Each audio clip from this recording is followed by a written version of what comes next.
Have you ever really stopped to think about what's happening when you flip a light switch? I mean, we all think of electricity as being instant, right? Like a flash of lightning. But the truth about how those tiny electrons actually move is so much slower and honestly way cooler than you'd think. So let's get into it. First, we're going to tackle the big puzzle, the instant light bulb. Then, to solve that, we have to zoom way in and see the absolute chaos of an electron's random walk inside a wire. After that, we'll see how an electric field gives that chaos a tiny, gentle push, and we'll actually calculate the shockingly slow crawl of an electron. And finally, we'll connect that super slow drift to the powerful current it creates, and we'll wrap it all up with the physics that makes it happen. Okay, so first up, let's start with a mystery that probably gets everybody thinking about this in the first place.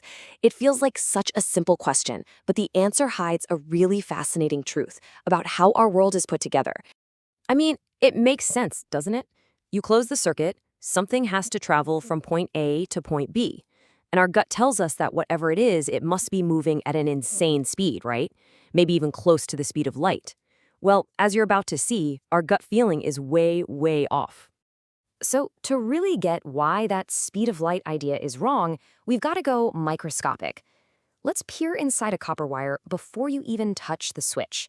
You might picture it as a quiet, orderly place, but it's not. It's a scene of pure, unadulterated atomic chaos. So picture a conductor, like a copper wire. It's a tightly packed grid of copper ions. But the outermost electrons, they're not attached to any single atom. They form this kind of sea of free electrons. And these little guys are just screaming around at incredible speeds. We're talking hundreds of thousands of meters per second, bouncing off the copper ions like a pinball in a machine that's been shaken. This diagram here shows that chaos perfectly. The solid lines, that's the path of just one electron. It zips in a straight line, bam, hits an ion, ricochets off in a totally new direction, and does it again and again and again. It's moving incredibly fast. But look at where it ends up. It's not really going anywhere. It's just buzzing around in one spot. And here's the key takeaway. For every single electron that's moving left, there's probably another one moving right. For every one going up, there's another going down. So if you could average out all that frantic, random motion, the net velocity is a big fat zero. Lots of movement, but zero progress. And that means no electrical current. But all of that changes the second you flip that switch. You see, you're not stopping the chaos. You're just giving it a tiny, almost unnoticeable push, all in the same direction. Okay, let's look at our diagram again. When you apply an electric field, that's the E you see there, it puts a force on all those negatively charged electrons. Now look at the path. The electron is still doing its crazy zigzag dance, but in between each collision, it gets a little nudge in the direction opposite the field. And that dotted line from A to B prime, that's the result. It's a slow, gradual drift in one direction. The physics behind this nudge is actually pretty straightforward. An electric field E pushes on a charge, E. The acceleration, A, that the electron feels, just depends on how strong that push is, divided by its tiny mass, m. And the minus sign? That's just there to remind us that since electrons are negative, they get pushed in the opposite direction of the field. Simple as that. And this brings us to the star of the show, drift velocity. That's the official name for that slow net crawl we just saw. Its value depends on that push from the field, but also on this other factor called tau. You can think of tau as the average time an electron gets to accelerate before, inevitably, it smashes into another ion and has to start all over again. Okay, so we've got the theory down. Now for the really fun part. Let's plug in some real-world numbers and find out just how slow this drift velocity actually is. Get ready to be surprised. So this is a pretty standard situation, right? A 1.5 amp current, that's what a lot of your household gadgets use, and the wire size is super common. So how fast are those electrons actually drifting to give us that power?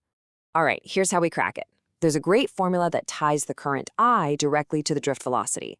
We know the current, we know the wire's area, and we know the fundamental charge of an electron.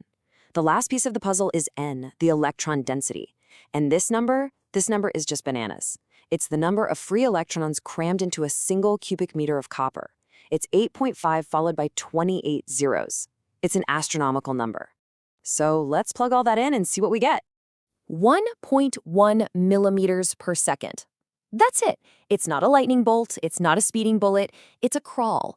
An incredibly slow, leisurely crawl. We're talking about the speed of a snail.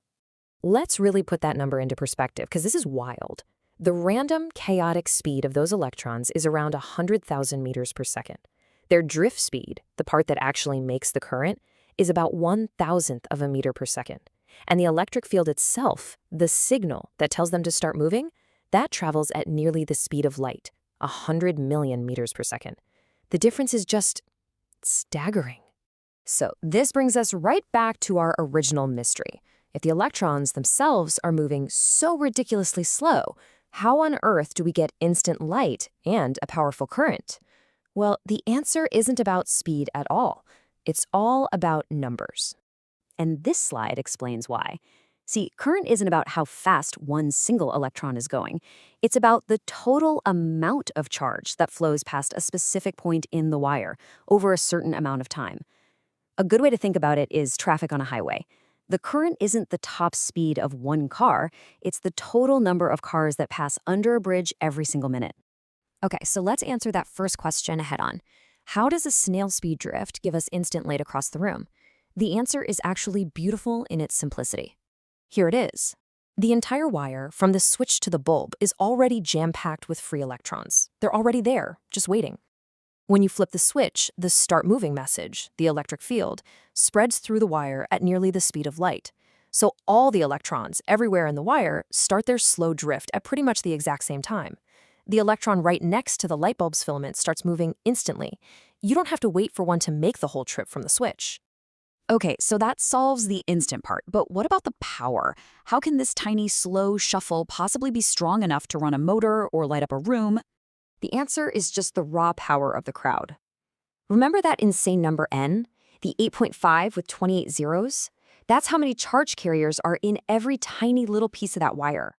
So even though each electron is just barely shuffling along, when you have an almost unimaginable number of them all shuffling in the same direction at the same time, their combined effort becomes a massive, powerful river of charge. And that is your current.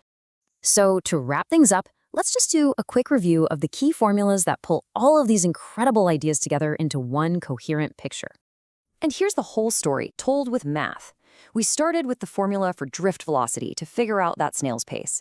From there, you can find the current density, which is basically how concentrated that flow of charge is.